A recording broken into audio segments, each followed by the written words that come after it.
قدرمنو کتونکو دا وخت د ضلع کوز دیر په سرخار تیمرګره کې موجود یم. تیمرګره یو ګنجان او مصروف ښار دی. په تیمرګره ښار کې بلا مسلې دي، د اوبو د انعکاس مسله هم ده، دغه شان د ټریفک مسلې هم دي، د صفایي مسلې هم دي.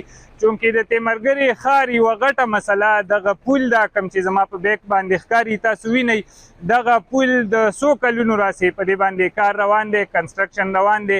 د دې پل د وجې چې کوم د ګاډو امدورب دی هغه هم ډېر زیات متاثر شوی دی. د دغه ځای خلکو ته هم ډېره مسله ده، چونکې د اوبو د انعکاس دپاره هم پراپر نظام نشته. یاره د خوړ په حواله خو به دغه ووایو چې په 2018 کې په کار شروع شوی دی او تر اوس وخته پورې پکې کار جاري دی. خو لکه کار دومره کار پکې وشي چې کم از کم 10-15 ورځې کار وشي او بیا کار بند شي که نه. نو په دغه حواله سره به موږ دا ووایو چې عوامو ته د دې نه ډېر سخت تکلیف دی. نو که په دې باندې کار جلد تر جلد وشي نو زه د عوامو ته که نور څه نه لږ ریلیف خو میلو شي که نه.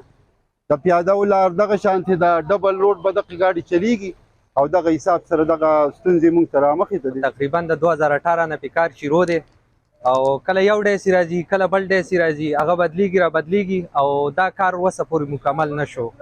تقریبا د 2018 نه پې کار سټارټ شوی دی او دا د 4-5-6 سال وشو. دلته ګاډي هم سټاپ کیږي، د دې اوبو د لاسه ډېر زیات تکلیف عوامو ته، د ګاډو د لاسه او چې خوړ راوځي هر څه بني. تقریبا 2-3 ورځې عوامو ته ډېر زیات تکلیف وي د اوبو د لاسه.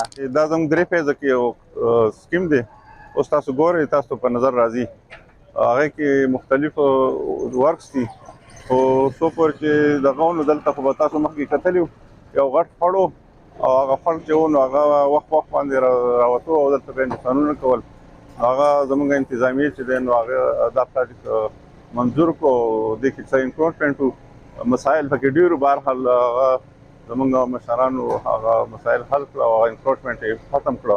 اوس تاسو ګوره دا یو لوی سپیس دی، هغې کې کار روان دی د خیره سره او ډېر په تیزۍ روان دی.